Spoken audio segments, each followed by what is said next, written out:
Hello friends, സാന്ത്വനത്തിലേക്ക് എല്ലാവർക്കും സ്വാഗതം. അങ്ങനെ ബാലൻ മക്കളോ മോനോട് തന്നെ പറയുന്നുണ്ട്, മോഷ്ടിക്കാതെ തന്നെ കള്ളനാവാനൊന്നും എനിക്ക് വയ്യ. ഇന്ന് തന്നെ നീ എത്രയും വേഗം സ്വർണ്ണം അവരെ കൃഷ്ണമംഗലത്ത് എത്തിക്കണം. മനസ്സിലായല്ലോ? അത് തിരിച്ചു കൊടുക്കേണ്ട ഉത്തരവാദിത്തം നിനക്കുണ്ട്. അതുപോലെ മിത്രയും നോക്കിയിട്ട് പറയണം, നിനക്കും അത് തിരിച്ചു കൊടുക്കേണ്ട ഉത്തരവാദിത്തമുണ്ട്. പിന്നെ അച്ഛാ, എനിക്കും ചിലത് പറയാനുണ്ട് എന്ന് ആര്യം പറയാട്ടോ. അപ്പോൾ ചോദിക്കുന്നുണ്ട്, എന്താ നിനക്ക് പറയാനുള്ളത്? ആ ആഭരണങ്ങൾ മിത്രയുടെ വീട്ടുകാർ മിത്രയ്ക്ക് വേണ്ടി കൊടുത്തതല്ലേ അച്ഛാ? പൂർണ്ണമായും ഇപ്പോൾ അവളുടെ തന്നെ സ്വന്തമാണ്. അപ്പോൾ അത് തിരിച്ചു വേണം എന്ന് അവകാശപ്പെടുന്നത് നല്ല കാര്യമല്ലല്ലോ. മിത്രയ്ക്ക് അവകാശപ്പെട്ട സ്വർണ്ണാഭരണങ്ങൾ ഇപ്പോൾ അവൾ എൻ്റെയും കൂടെ ഭാര്യയാണല്ലോ. അപ്പോൾ എൻ്റെയും കൂടെ ഒരു അവകാശപ്പെട്ടതാണല്ലോ. എനിക്കൊരു സാമ്പത്തിക ബാധ്യത വന്നു, ഞാനത് ആവശ്യപ്പെടുത്തി. അങ്ങനെയാണ് അത് ചിലവായി പോയത്. എന്ത് ചിലവായി പോയെന്നോ? മര്യാദയ്ക്ക് തിരിച്ചു കൊടുക്കണം. നാണമില്ലടാ നിനക്ക്? സ്വന്തം ഭാര്യയുടെ ആഭരണം പോലും അവൻ പറയണത്. സ്നേഹിച്ച് കെട്ടിയതാണ് നീ അവളെ, പക്ഷേ അവളുടെ പൊന്നു മോഹിച്ചിട്ടാണോടാ നീ കെട്ടിയത്? ദാ നിൽക്കുന്നു നിൻ്റെ അമ്മ ഗോമതി. ചോദിക്കടാ അങ്ങോട്ട്, അവളെ ഞാൻ എങ്ങനെയാണ് കെട്ടിയെന്ന്.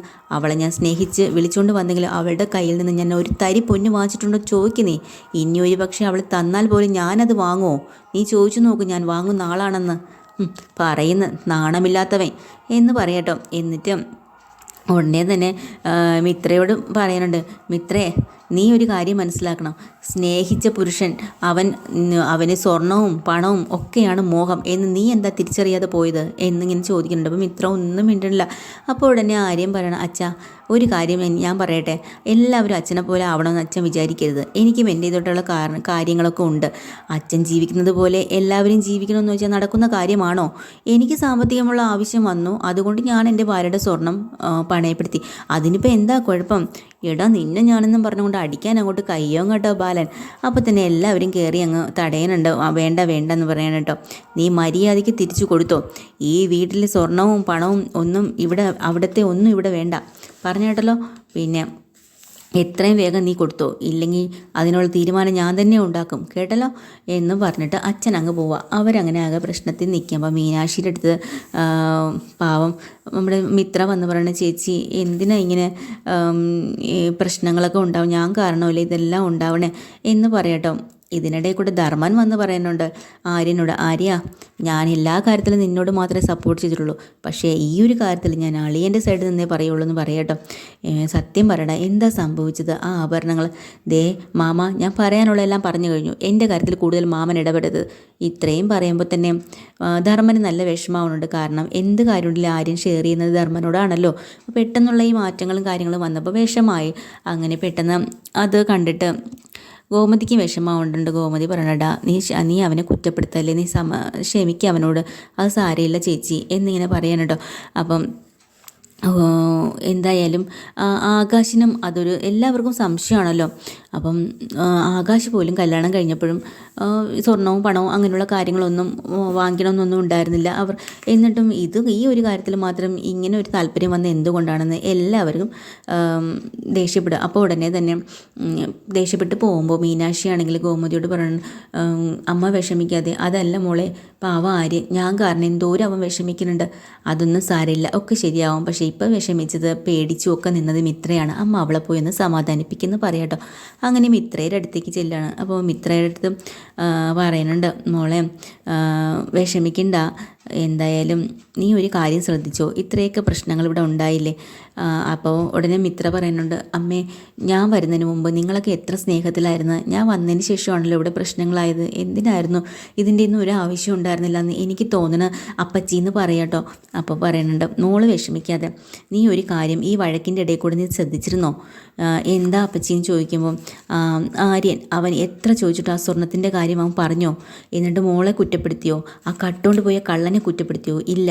അതെന്താണെന്നറിയോ? അവൻ ആദ്യം മുതലേ അവനറിയാം ഇത് അങ്ങനെ മോഷ്ടിക്കപ്പെട്ടു എന്ന് പറഞ്ഞു കഴിഞ്ഞാൽ പോലീസ് കേസാവും, പ്രശ്നങ്ങളാവും. പിന്നെ സത്യാവസ്ഥ മുഴുവനും വെളി പറയേണ്ടി വരും. നീ എല്ലാവരുടെ മുന്നിൽ നീ നാണം കെടേണ്ടി വരും ഇല്ലേ? അതുകൊണ്ടാണ് അവനത് പറയാത്തത്. അവൻ ഇത്രയും നല്ല മനസ്സുള്ളൊരു മോനാണ് അവൻ, നിനക്കറിയോ? അത് നീ മനസ്സിലാക്കണം. ഇതുപോലൊരു മോനെ, എൻ്റെ മോനായതുകൊണ്ട് പറയില്ല, ഇത്രയും നല്ലവനെ ഒരിടത്തും കിട്ടില്ല മോളെ എന്ന് പറയാം കേട്ടോ. അപ്പോൾ ഉടനെ മിത്ര പറയണം, അമ്മേ അങ്ങനെയാണെങ്കിൽ അപ്പച്ചി ഞാനൊരു കാര്യം ചോദിക്കട്ടെ, ഇത്രയും നല്ല മനസ്സുള്ള ഒരാളിനെ എന്തിനാണ് ഇഷ്ടപ്പെടാത്തൊരു വിവാഹത്തിന് അപ്പച്ചി നിർബന്ധിച്ചത്? അതിൻ്റെ ആവശ്യം ഉണ്ടായിരുന്നോ എന്ന് പറയാം. അത് മോളെ, എന്തിനാ എന്നെ ആര്യൻ്റെ തലയിൽ കെട്ടിവെച്ചത്? അല്ലെങ്കിൽ തന്നെ ആര്യൻ ഇപ്പോൾ വല്ലാത്തൊരു അസ്വസ്ഥതയിലാണ്. ഒരു ജയിലിൽ കഴിയുന്നത് പോലെ ആര്യനിപ്പോൾ എൻ്റെ കൂടെ കഴിയുന്നത്. അങ്ങനെയുള്ള ഒരു ആര്യൻ എന്തിനാണ് അവൻ്റെ ജീവിതം ഇങ്ങനെ ഇല്ലാതാക്കാൻ നോക്കിയത് അപ്പച്ചിന്ന് ചോദിക്കുമ്പോൾ, അത് ഞാൻ പറയണോ മോളെ? പറയണം, എന്നോട് പറഞ്ഞേ പറ്റൂ. എനിക്ക് നിന്നെ വേണമായിരുന്നു. അതാണ്. നിന്നെ എനിക്ക് രക്ഷിച്ചതോ നിനക്കൊരു ജീവിതം തന്നതോ അതൊന്നുമല്ല. നിന്നെ എനിക്ക് വേണമായിരുന്നു മോളെ. അത്രയ്ക്ക് ഇഷ്ടമാണ് എനിക്ക് നിന്നെ എന്ന് പറയാട്ടോ. അപ്പോൾ അപ്പച്ചിയുടെ ആഗ്രഹത്തിന് വേണ്ടിയിട്ടാണോ ആര്യൻ്റെ ആഗ്രഹം ഇല്ലാതാക്കുന്നത്? അങ്ങനെയൊന്നും നീ ചിന്തിക്കില്ലേ. അങ്ങനെയൊക്കെ ചിന്തിച്ചാൽ എനിക്ക് മറുപടി പറയാനില്ല. പിന്നെ കുറേ ദിവസം കഴിയുമ്പോൾ ഇതൊക്കെ ശരിയാവും. അവന് മനസ്സിലാവും നിന്നെപ്പോലെ ഒരു പെണ്ണായിരുന്നു അവന് ഭാര്യയായിട്ട് വരേണ്ടിയിരുന്നത്. അവൻ മനസ്സിലാക്കും. നീ നോക്കിക്കോ എന്ന് പറയണം കേട്ടോ. പിന്നെ അതുപോലെ നീ ഒരു കാര്യം മനസ്സിലാക്കണം. അവനെപ്പോലെ നല്ലൊരു ഭർത്താവിനെയാണ് നിനക്കും കിട്ടിയത്. അത് നീ ഒരിക്കലും മറക്കരുത് കേട്ടോ എന്ന് പറയാനുണ്ട്. അങ്ങനെ അത് മിത്രയുടെ മനസ്സിലൊരു വല്ലാത്ത വേദന ആവണുണ്ട്. അങ്ങനെ നേരെ മിത്ര നോക്കുമ്പോൾ പുറത്ത് നിൽക്കുകയാണ് നമ്മുടെ ആര്യനോട് ചെന്നിട്ട് ആര്യനോട് സോറി പറയുന്നുണ്ട്, ആര്യാന്ന് വിളിച്ചിട്ട്. അപ്പോൾ പറയുന്നുണ്ട്, എന്തിനാ നീ സോറി പറയണേ? അല്ല, ഞാൻ കാരണമാണല്ലോ ഇവിടെ വഴക്കും പിന്നെ സ്വർണത്തിൻ്റെ പേരിലുള്ള കാര്യങ്ങളും ഒക്കെ ആര്യനെ എല്ലാവരും കുറ്റപ്പെടുത്തുന്നത്. അതിനാണ് ഞാൻ സോറി പറഞ്ഞത്. ഓ, എനിക്ക് നിൻ്റെ സോറിയും താങ്ക്സും ഒന്നും വേണ്ട. മര്യാദയ്ക്ക് എന്നെ ഒന്ന് വിടുമോ? ഞാൻ ഒന്ന് പെട്ടിരിക്കട്ടെ എന്ന് പറയുമ്പോൾ ഗോമതി അങ്ങോട്ട് പറഞ്ഞിട്ട് കേട്ടോ. അപ്പോൾ ഗോമതി എന്താണ് ഇവിടെ പ്രശ്നം? അമ്മേ, ദേ അവളോട് മിണ്ടാതിരിക്കാൻ പറ. ആവശ്യമില്ലാത്ത കാര്യത്തിനോട് എന്നോട് ഇടപെടുന്നേ സംസാരിക്കാൻ ഞാൻ പറഞ്ഞിട്ടുണ്ട്. എന്താ കാര്യം? എന്താ മോളെ? അപ്പം ഇത്ര കാര്യം പറഞ്ഞുകൊണ്ട് ഞാൻ സോറി പറയാനാണ് വന്നേന്ന്. അവൾ സോറി പറയാനല്ലേ വന്നേ, പിന്നെ നിനക്കെന്താ ഇത്ര ദേഷ്യം? ദേ ഇവിടെ സ്വർണത്തിൻ്റെയും മറ്റുള്ള കാര്യങ്ങളുടെ ആരും ഉത്തരവാദിത്തം ഏറ്റെടുക്കണ്ട. പിന്നെ അതിന് ഉത്തരവാദിത്തം ഏറ്റെടുക്കേണ്ടി വന്നാൽ സ്വർണം തിരിച്ചു കൊടുക്കണം. അതാണ് വേണ്ടത്. അതിന് നിങ്ങളെ കൊണ്ട് പറ്റുമോ? ഇല്ലല്ലോ. അതിനാർക്കും പറ്റില്ല ആ സ്വർണം തിരിച്ചു കൊടുക്കാൻ. അപ്പോൾ അത് എൻ്റെ തലയിൽ തന്നെ ഇരുന്നോട്ടെ ആ ഒരു ഉത്തരവാദിത്തം. അതല്ലേ നല്ലത് എന്ന് പറഞ്ഞ് പിന്നെ എന്നെ ദയവേത് ശല്യം ചെയ്യാതെ ഞാൻ എൻ്റെ കൂട്ടുകാരൻ്റെ വീട് വരെ അടുത്ത് വരെ ഒന്ന് പോയി സംസാരിച്ചോട്ടെ, ഞാൻ റോഡിൽ പോവാ എന്നും പറഞ്ഞ് ഫോൺ സ്വിച്ച് ഓഫ് ആക്കി നേരെ ആര്യൻ അങ്ങ് പോവുകയാണ്. മിത്ര പിണങ്ങി അകത്തേക്ക് കയറി പോവുകയാണ്, കരയുന്നുണ്ട്. അപ്പോൾ മീനാക്ഷി അങ്ങോട്ട് വന്നിട്ട് വീണ്ടും മിത്രേനെ സമാധാനിപ്പിക്കാനുണ്ടോ. എടി സമാധാനപ്പെടും എന്ന് പറയുമ്പോൾ മിത്ര പറയുന്നുണ്ട്, അതല്ല ചേച്ചി, എന്നെ ഈ വിവാഹത്തിന് നിർബന്ധിച്ച സമയത്ത് എല്ലാവരും പറഞ്ഞു നിൻ്റെ നല്ലതിന് വേണ്ടിയിട്ടാണ്, നിനക്കൊരു നല്ല ജീവിതത്തിന് വേണ്ടിയിട്ടാണ് നമ്മളിതൊക്കെ ചെയ്യണേന്ന്. എന്നിട്ട് ഇതാണോ ഒരു ജീവിതം? ഇപ്പോൾ കണ്ടില്ലേ, ഇവിടെ തന്നെ ഇപ്പോൾ സ്വർണത്തിൻ്റെ പേരിലൊരു പ്രശ്നം വന്നപ്പോൾ ആര്യൻ ആ ഉത്തരവാദിത്തം സ്വയം ഏറ്റെടുത്തു, ആര്യൻ്റെ തലയ്ക്ക് വെച്ചു സ്വയം. അങ്ങനെ ഒരു ഉത്തരവാദിത്തപ്പെടുന്ന ആ ഒരാൾ എന്നോട് ഇടപഴകണം എങ്ങനെയെന്ന് ചേച്ചി കണ്ടില്ലേ? ഒരു കൊച്ചു കുട്ടികളുടെ പോലെ. ഇങ്ങനെയാണോ ജീവിതം? അപ്പോൾ പറയുന്നത്, എടാ നീ സമാധാനപ്പെട്, ഞാൻ ആര്യനോട് സംസാരിക്കാം.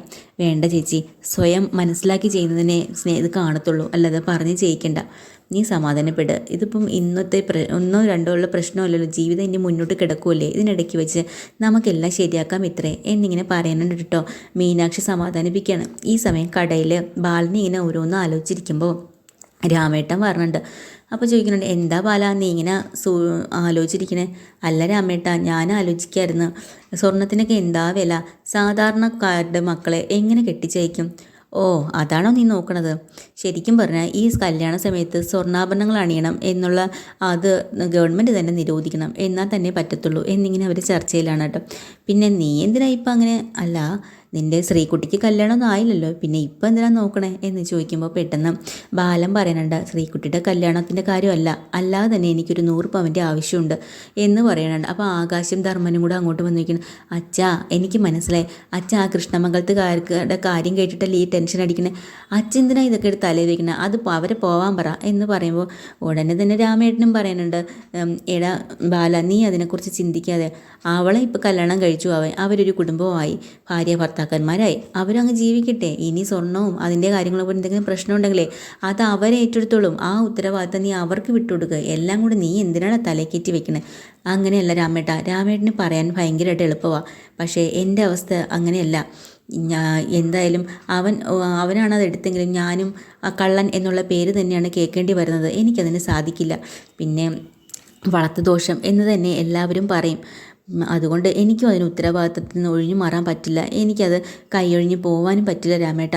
അതുകൊണ്ടാണ് എങ്ങനെയെങ്കിലും ആ ഒരു സ്വർണം തിരിച്ചു കൊടുത്തേ പറ്റുള്ളൂ എന്ന് വിചാരിച്ചാണ് ബാലൻ അവിടെ ഇരിക്കുന്നത് കേട്ടോ. ഈ സമയം കോളേജിൽ പോകുമല്ലോ ആര്യൻ. ആ സമയത്ത് ആര്യനെ അടിക്കാനായിട്ട് അലോക ആൾക്കാരെ നിർത്താൻ കേട്ടോ. കുറേ ഗുണ്ടകളോട് പറഞ്ഞ് ഏൽപ്പിക്കുകയാണ് എല്ലാ കാര്യങ്ങളും.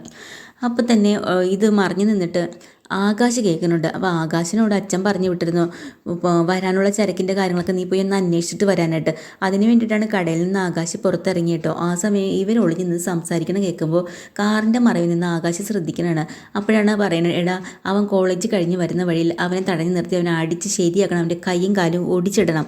പറഞ്ഞിട്ടല്ലോ എന്തെങ്കിലും ആവശ്യമുണ്ടെങ്കിൽ നിങ്ങൾക്ക് എന്നെ വിളിക്കാം എന്ന് പറയുന്നുണ്ട്. അങ്ങനെ ഇത് കേട്ടിട്ട് പാവം ആകാശ് പേടിച്ച് പെട്ടെന്ന് തന്നെ ഈ വിവരം അറിയിക്കാനായിട്ട് ആര്യനെ വിളിക്കുന്നുണ്ട്. പല തവണ വിളിച്ചിട്ട് ആരും ഫോൺ എടുക്കുന്നില്ല. സ്വിച്ച് ഓഫ് ചെയ്തിട്ടാണല്ലോ വീട്ടിൽ നിന്ന് ഇറങ്ങി പോയത്. അങ്ങനെ ടെൻഷനായിട്ട് ഗോമതിയെ വിളിക്കുന്നുണ്ട്. അമ്മേ അവൻ അവിടെ ഉണ്ടോ എന്ന് ചോദിച്ചിട്ട്. എടാ ഇവിടെ ഇല്ല, അവൻ പുറത്തേക്ക് പോയതാ. എന്താ കാര്യം? നീ എന്താ വെപ്രാളം പിടിച്ച് പറയണേ? ഒന്നുമില്ല മേമ പേടിക്കണ്ട, അത് ഞങ്ങൾ ഇവിടുത്തെ വേറൊരു കാര്യത്തിൽ കുറിച്ച് സംസാരിക്കാൻ വേണ്ടിയിട്ടാണ് എന്നൊക്കെ ഇങ്ങനെ പറഞ്ഞ് പതിയെ അതങ്ങ് ഒഴിഞ്ഞുള്ള അവൻ്റെ കൂട്ടുകാരൻ വന്നിട്ടുണ്ട് അതിൻ്റെ കാര്യത്തിനാന്നൊക്കെ പറയാം കേട്ടോ. അവസാനം ഇനി എന്താ ചെയ്യുക, ആരെ അറിയിക്കുക? പെട്ടെന്ന് തന്നെയാണ് അനന്തനെ വിളിക്കുന്നത് കേട്ടോ. അനന്തേട്ടാ, ഞാനാണ് ആകാശാണ്. ഇതുപോലൊരു സംഭവമുണ്ട്. നമ്മുടെ ആര്യനെ അടിക്കാൻ വേണ്ടിയിട്ട് ഇവിടെ ആളെ ഗുണ്ടകളെയൊക്കെ ഏർപ്പാടാക്കിയാണ് ആലോക്. ഞാനതിൻ്റെ അതുകൊണ്ട് കേട്ടതാ. അപ്പോൾ അതുകൊണ്ടിട്ട് എത്രയും വേഗം നമുക്ക് തടസ്സപ്പെടുത്തണമല്ലോ. ആണോ? അങ്ങനെ ഒരു സംഭവം ഉണ്ടായോ? ആ ശരി, നമുക്ക് എന്തെങ്കിലും ചെയ്യാം. അവനിപ്പോൾ എവിടെയാണ് ഉള്ളതെന്ന് അറിയോ? എവിടെയാണെന്ന് അറിയില്ല. ഞാൻ എൻ്റെ ജോലി സംബന്ധമായിട്ട് ഒരു ക്ലയൻറ്റിനെ കാണാൻ വന്നതാ. എന്തായാലും അത് തടഞ്ഞേ പറ്റത്തുള്ളൂ, ഇല്ലെങ്കിൽ ഇത് പ്രശ്നമാവും ഏട്ടാന്ന് പറയുന്നുണ്ട് കേട്ടോ. അതാണ് ഇന്നത്തെ എപ്പിസോഡിൽ. പുതിയ എപ്പിസോഡുമായി വീണ്ടും വരാൻ. ചാനൽ ഇഷ്ടമായി ലൈക്ക് ചെയ്യുക, ഷെയർ ചെയ്യുക, സബ്സ്ക്രൈബ് ചെയ്യുക. Thank you.